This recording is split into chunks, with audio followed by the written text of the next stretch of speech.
하나, 둘, 셋. 안녕하세요, 블론입니다.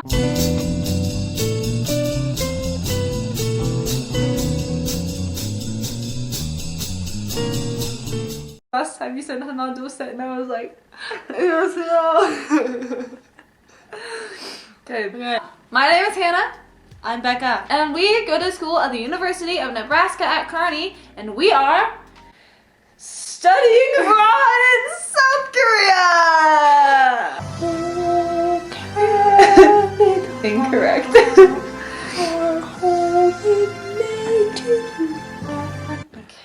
But yeah, we're studying abroad in South Korea at 중앙대학교, Chungang University.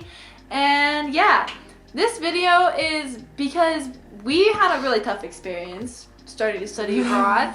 It's just we didn't know where to start or what to do for studying abroad. And we want to make this experience so much easier for a lot of people. Yeah, and specifically for this video, we are going to talk a lot about starting your journey, starting the process to studying abroad, because it's really difficult to know where to start. And which is why we will give you as much information as we can in this video and the next few videos.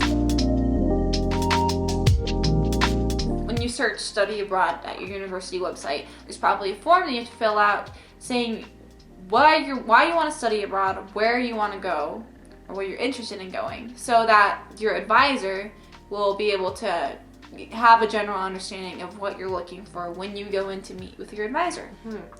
And we will link the interest form in the description below, so if you're interested and you go to UNK, look at the description box and it'll take you from there. So prior to this meeting, you should do some research on different programs that your school offers. We're going to be talking a lot about our school We're going to talk about our school in particular a lot in this video, but just keep in mind, if you go to a different school, there may be some similarities, so this video is still helpful to you. Before you go to your meeting, you should do some research on different programs your school offers, as well as other schools that are partnered with your university. One option that a lot of people do is very popular is doing a group program. And a group program is when you go with other people from your university as well as one advisor from your university, and you will all go together to this one place and study for one semester. The next one you could do is a summer program, which is just over the summer, as I just said. This is just a good opportunity if you don't want to go during the semester, because if you have a lot of classes that you have to complete, like music majors, a lot of music majors have a lot of classes they need to complete. It's a good idea to look into these ones as well, even if you're a little bit on the fence about studying abroad because of your schedule. Last one we want to talk about for the programs is one we're both doing. It's individual program, or also known as like an exchange program. It's where you go by yourself, like it's not a specific program that your school puts on, but they're still partnered with the universities. And it's not saying that you can't go with a group of, like you can't go with a group from your school. You can still go with a friend. Like I'm going with my sister. Go with a friend. I highly suggest going with a friend. Unless you're adventurous, which I am not. So all this information is from the Study Abroad website, which we will also link in the description below if you have any other questions. And you can also look on your Study Abroad website at your university if you do not go to UK. Before you meet with your advisor, though, it's important that you make a list of universities or places you want to go to, so that you have a general idea of what you want to do, and that way your advisor can help you limit down those options or pick one central one that you want to go to. Because if you go to a university like UNK, we're only allowed to pick one university that we want to apply for. But some universities you can pick multiple, and you apply for all of them and see which ones you get into. After your meeting with your advisor, you'll possibly be sent a portal.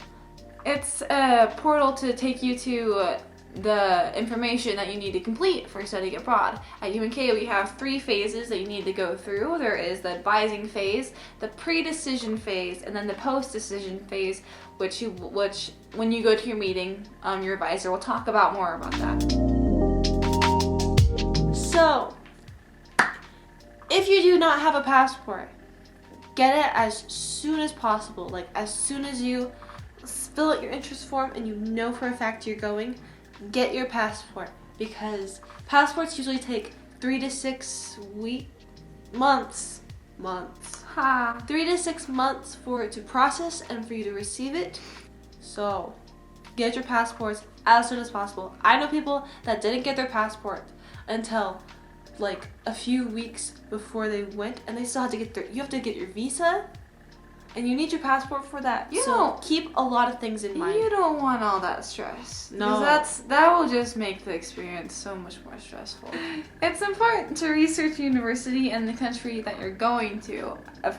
Most likely, the country you're going to does not have the same customs and culture that you do at your home.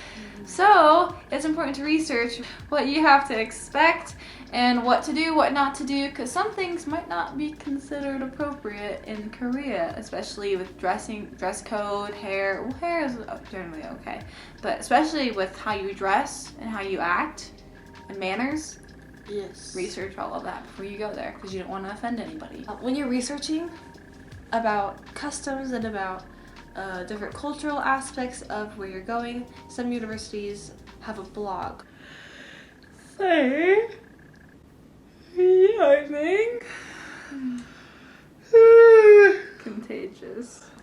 Did you yawn? You did. Okay, cool. YouTube is a great resource to find information, which is hopefully why you're here. Some channels that I use to research about Korean culture and what to expect are Edward Avila.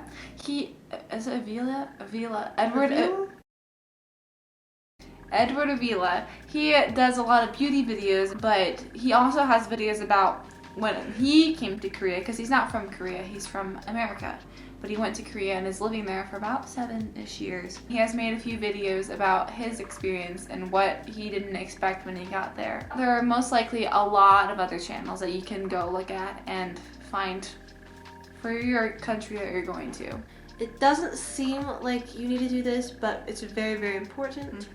Especially when trying to get accustomed to living there and helping you transition from your home university to your host university, is learning the language. A lot of people, when they think about studying abroad, they don't think about taking the time and learning maybe a few phrases, but it's very important, especially in your everyday life.